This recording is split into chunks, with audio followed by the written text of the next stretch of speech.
Ladies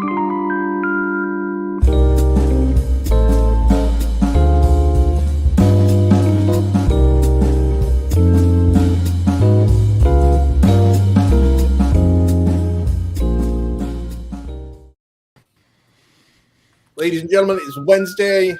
We are DebateSensei. I should not say, I'm going to stop saying ladies and gentlemen. All right. What should I say? Yeah. All right. We got Matt Shapiro, Esquire. Hello. All right. And Tim Seavey from good old San Diego. Boom. I'm Jared Kabuka Miller. I am your debate coach, communications professor. We are doing our topic selection week. Always fun. Always fun. This is so what we like to do here at DebateSensei is we like to have examples and discussion that are useful for people that are doing competitive debate. In this particular episode, we're going to be focusing on IPDA, the International Public Debate Association.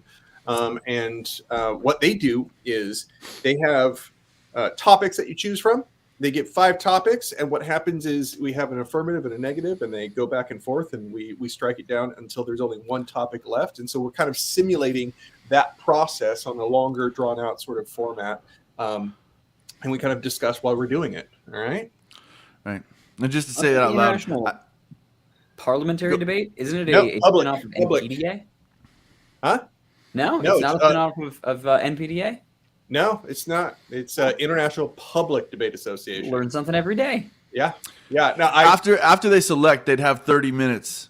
One person, one-on-one, they'd have 30 minutes, and then they have a one-on-one debate with a judge. And yeah, then it's very routine, like a debate tournament. But IPDA is cool. I competed in IPDA as well as others. What we do here is like one person takes the affirmative, the other person takes the negative. We use a coin flip in order to determine that. But all 3 of us talk about it on why we would choose this or not that. Okay. So Tim, why don't you call it? Yeah, we're going to. What do you want for like if what do you want? Tails.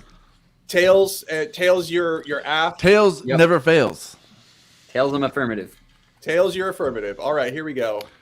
Tails, your affirmative. Tails, your affirmative. All right. So you're negative. All right. He is quite negative. Ha. All right. Actually, that's what I wanted all along. Sneak attack. There we go. Okay. All right. So the negative gets to strike first in IPDA. That is right. Of our 5 topics. So of those 5 topics, the first one I will strike is the metaphor that made no sense to me. Tim hates metaphors. I hate metaphors. The bottom one? Is it this one? Yep. If you really want to free me, tell my mummy that she's pretty by Joy Crookes. I have no context. I have no understanding. If that were a topic in an impromptu round, I would freeze. I would just start talking about random nonsense. Well, I mean, well, you know what that means? That means let me go. I don't want to ever talk to you ever again. And you can talk to my dead body. If you really love me, you're not gonna ever talk to me ever again. That's what that means.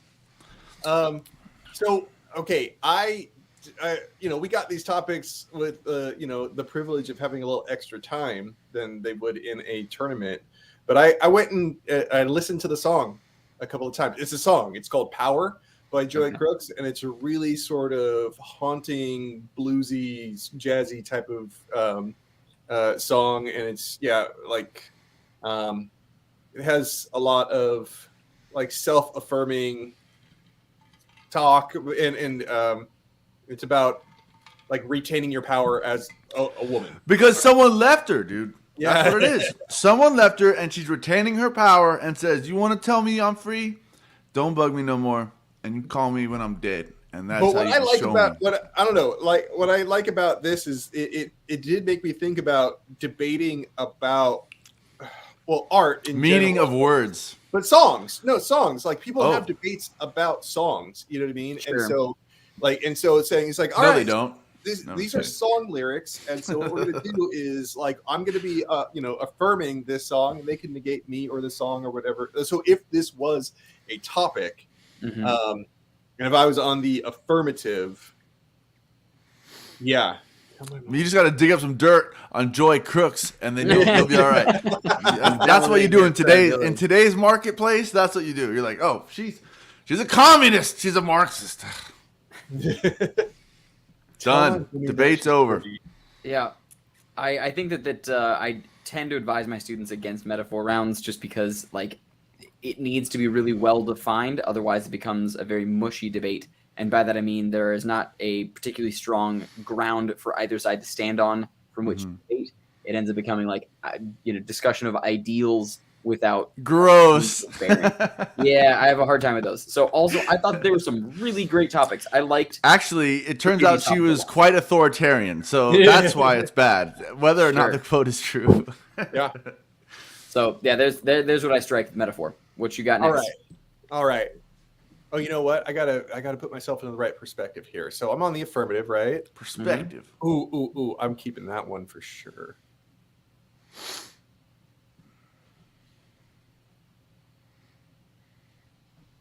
Okay. Wow, those are good ones. You know what? So Jared's up. Okay, so Tim just struck. Normally you don't have this banter. In an IPDA round, this would go much quicker, but we just did the first one. Struck it. This is Jared's strike. Jared's striking. Okay. This house believes that isolationism is preferable to globalism. You globalist. I don't like how globalist. I just don't like how mushy it is. You know what I mean? It's like I on the affirmative, I could probably find a nice little case, and I'd be fine with it. But I don't know. That was my number one choice. That was what I wanted to debate the most. Tim hates any creativity. Okay, like he doesn't want to have to interpret anything. This is definitely the one I saw when I was looking at the list of what we're talking about, the resolutions. This is like the most. If you look all these words up in a dictionary, you will know exactly what this means, and you can have a straight up debate, public forum style. I want to talk about the issues. No, fair and balanced. No spin zone here. This is a no spin zone, and you know what? I'm glad Jared struck it because now you can all look at Tim's face because Tim is like, oh. That's the one I really wanted. Yeah. How does no one? Well, that's okay. Philosophically speaking, how could anyone disagree with this? Tim? What were you thinking? There were three. There were multiple great. Tim topics, wanted this on the app and the neg. It was actually my number 3 for the affirmative. Globalism, I think you tend to be able to outweigh on all kinds of benefits. Things like the Green Revolution saving tons and tons of lives, like the just advancements in medicine. Like on the negative side, there are still a lot of things like isolationism means like we didn't harm the environment when we couldn't share ideas of ways to harm the environment so much. So I think you end up getting a lot of like, over leveraged, or that's a really bad euphemism.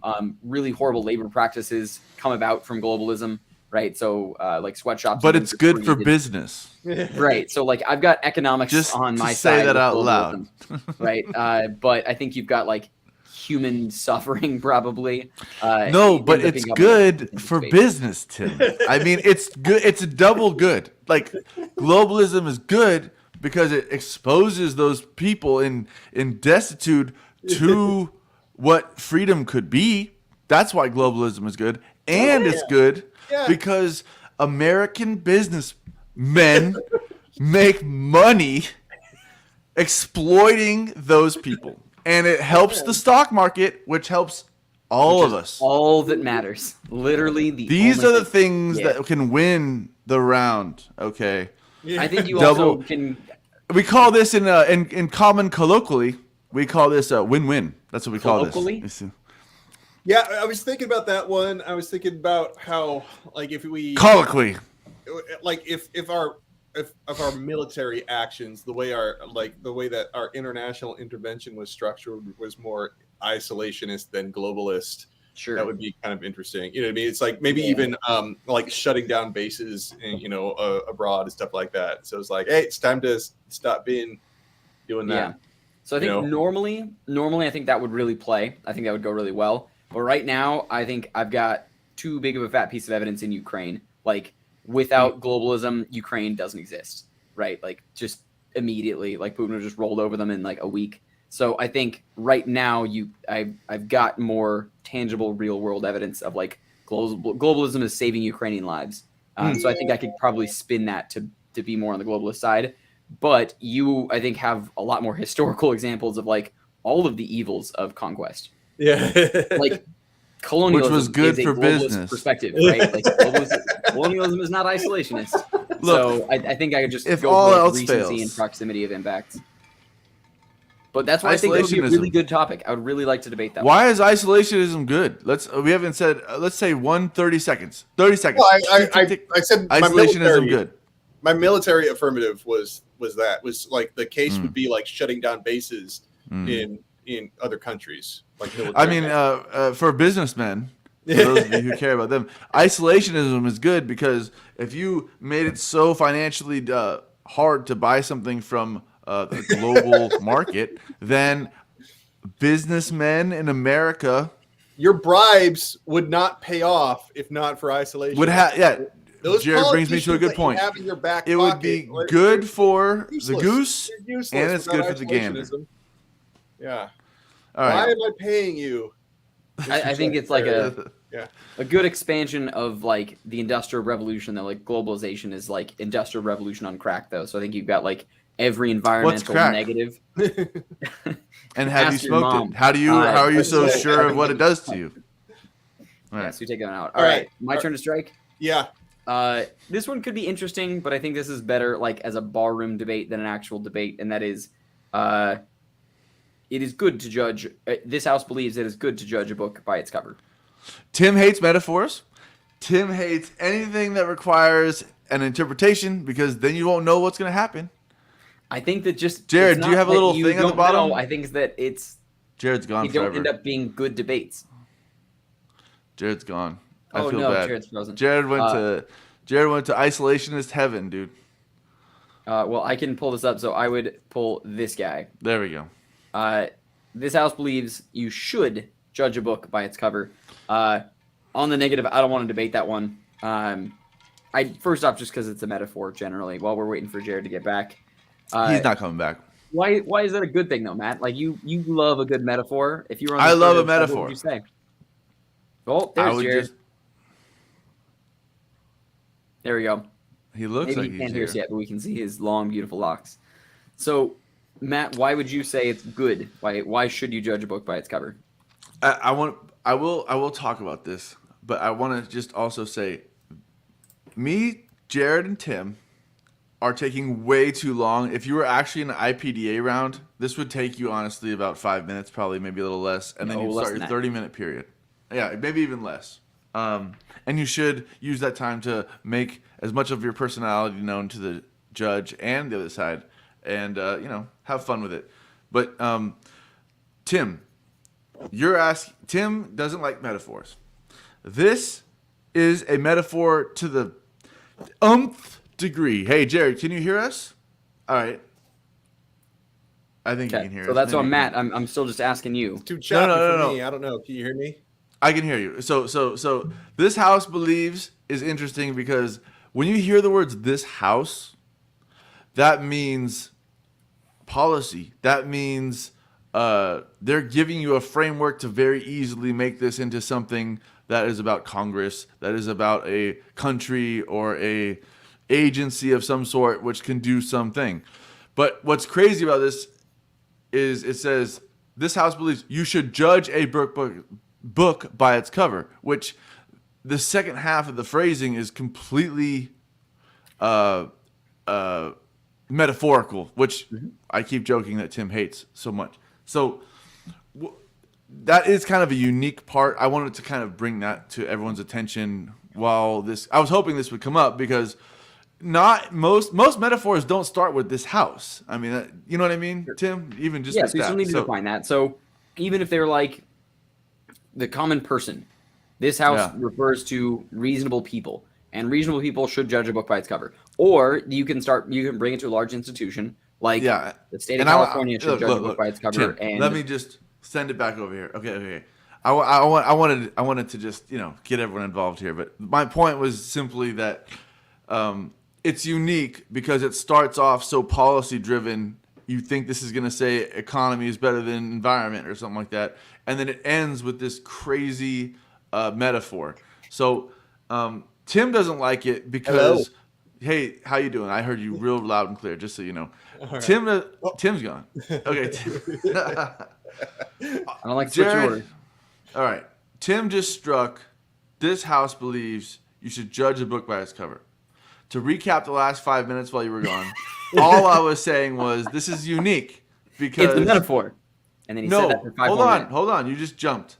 The first phrase in this clause is "this house believes," and that phrasing is like very strong. This is going to be a policy round, and then it ends with such a metaphorical ending. And so Tim hates it because he doesn't want to think about how that could apply to things that are happening today. I'm going to say it out loud. Tim doesn't want to think about how this house should judge a book by its cover. So Tim doesn't like learning or school. No. He loves learning.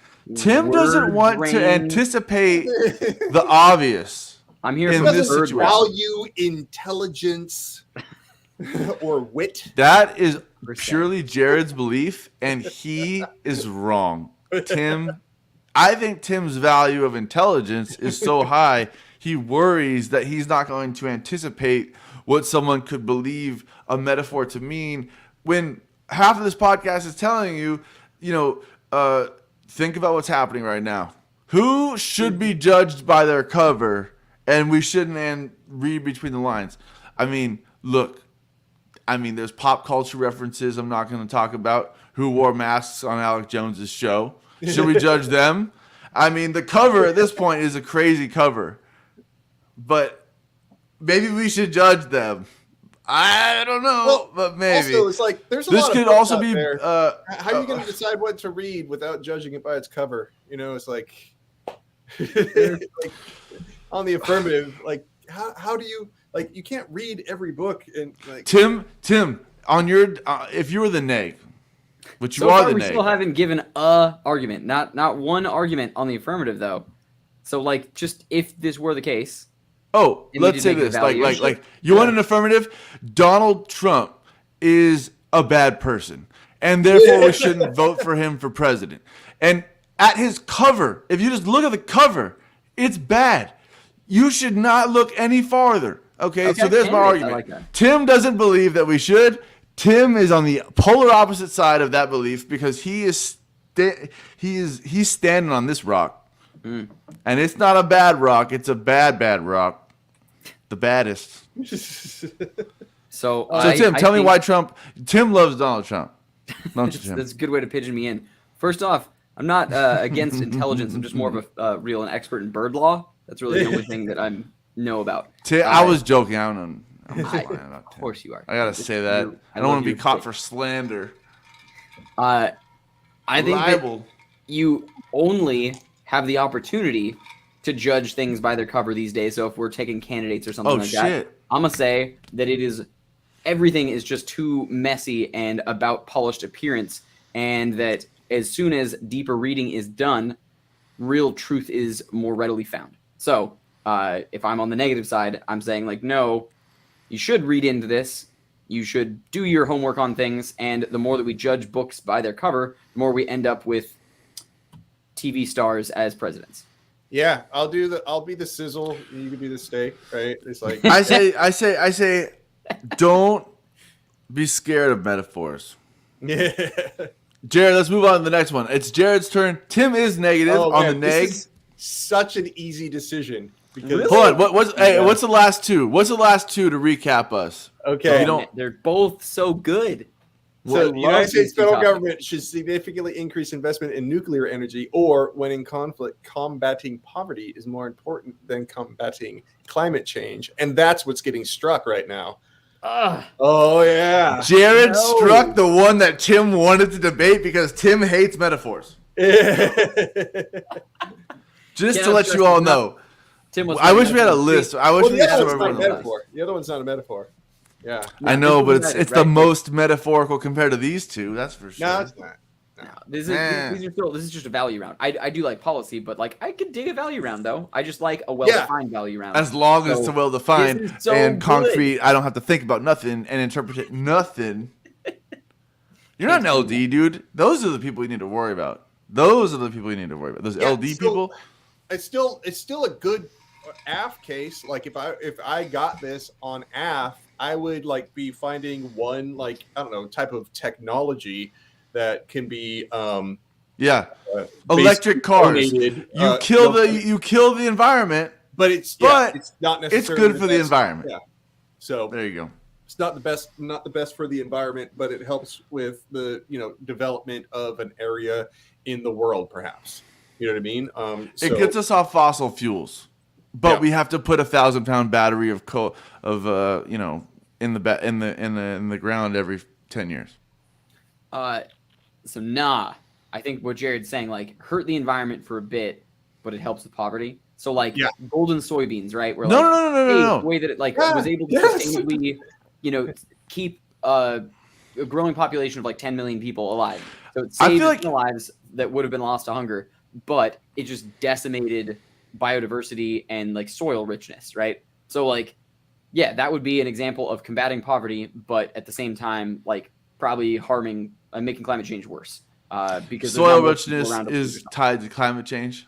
So I love this one on the negative because I get to just say humans are a virus and we don't need them and they are the problem. Because like basically watch The Matrix and then really what the guy says issue. So I like this debate because it ends up going in two directions. It becomes a sequencing debate of like who can get to their impacts faster.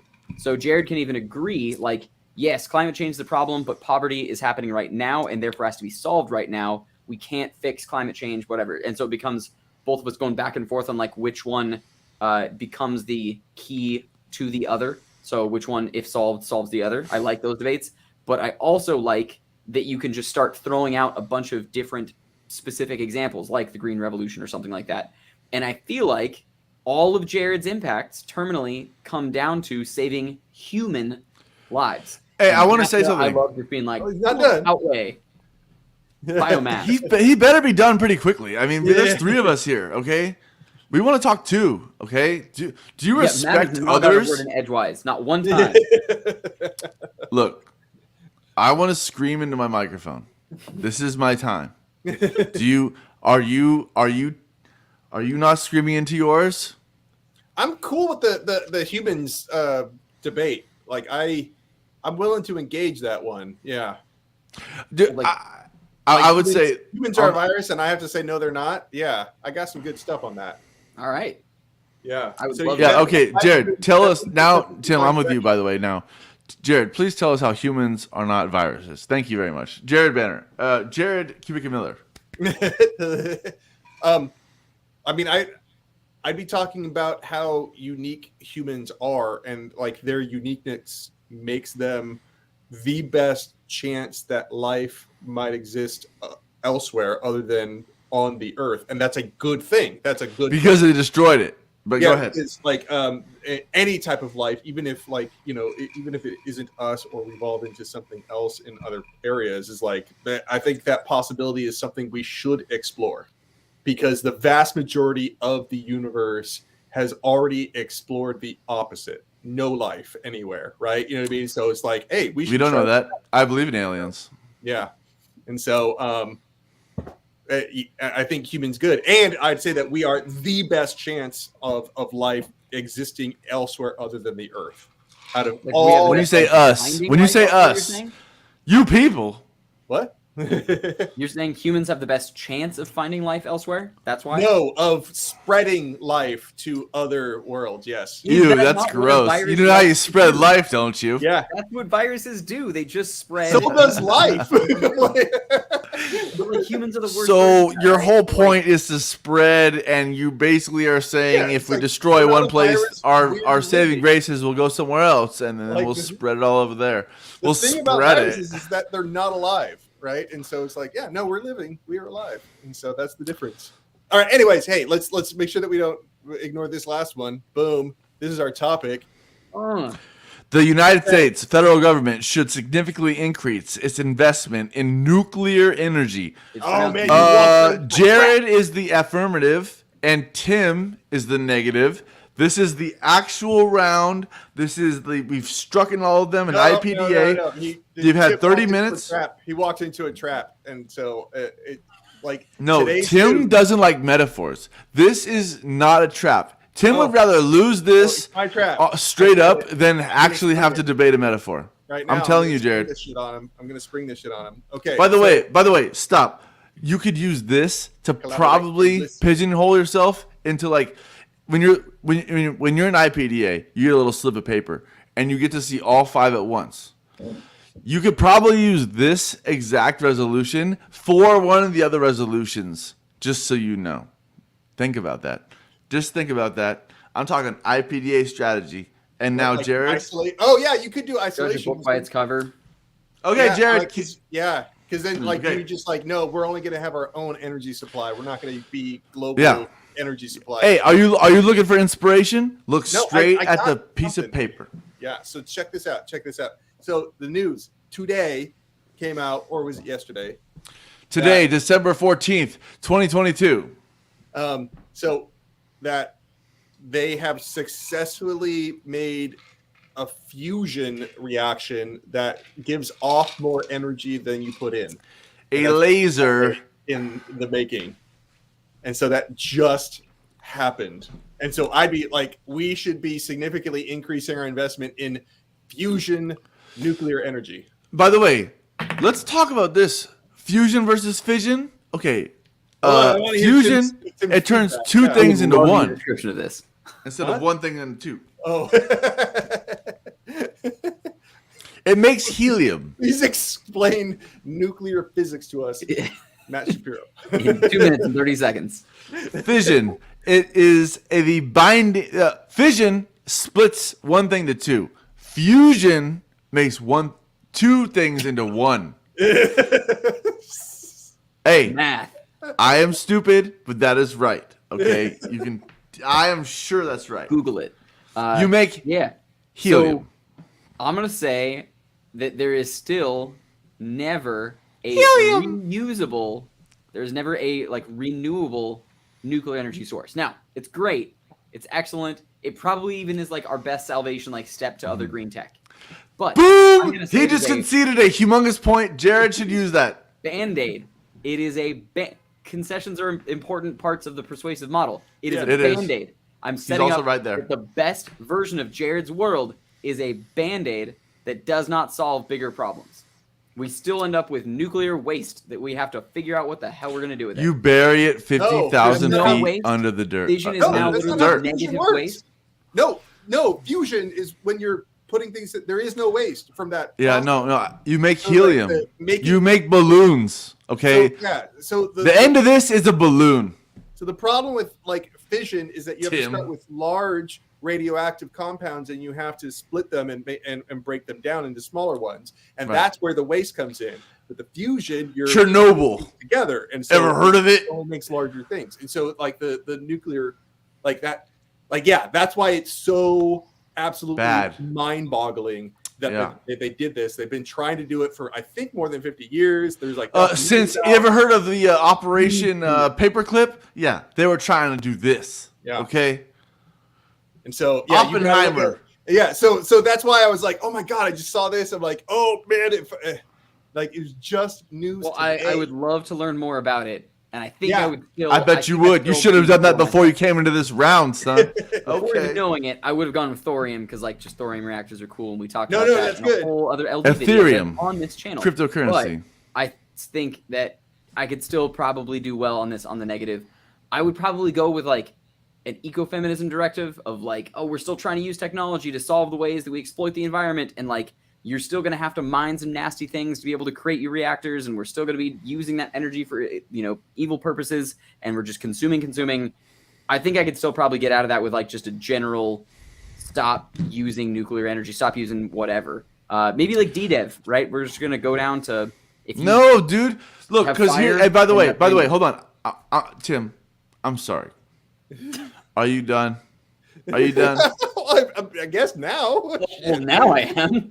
Okay. Look, I'm not. I don't want to speak. Mouth. All right, now you sound like my dad. All right. Should I keep talking? I'm gonna keep talking. Okay. So, look, Tim brought up good points.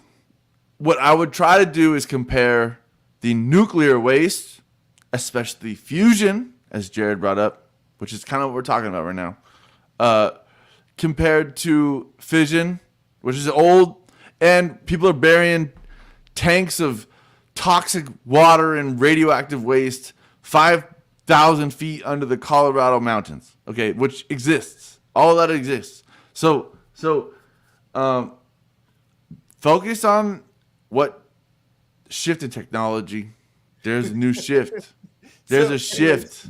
As far as explaining the technology a bit, so when you're talking about like, oh, you have to go and you have to get some fuel, right? It's like, do you not like balloons? Yeah, so getting fuel would mean just Tim, who's anti-balloon. Holy shit. So getting fuel just means getting hydrogen, like specifically isotopes of hydrogen. Hydrogen, flammable, toxic, and then what bad. you do is like you combine it and it makes helium. So helium is like the byproduct of it.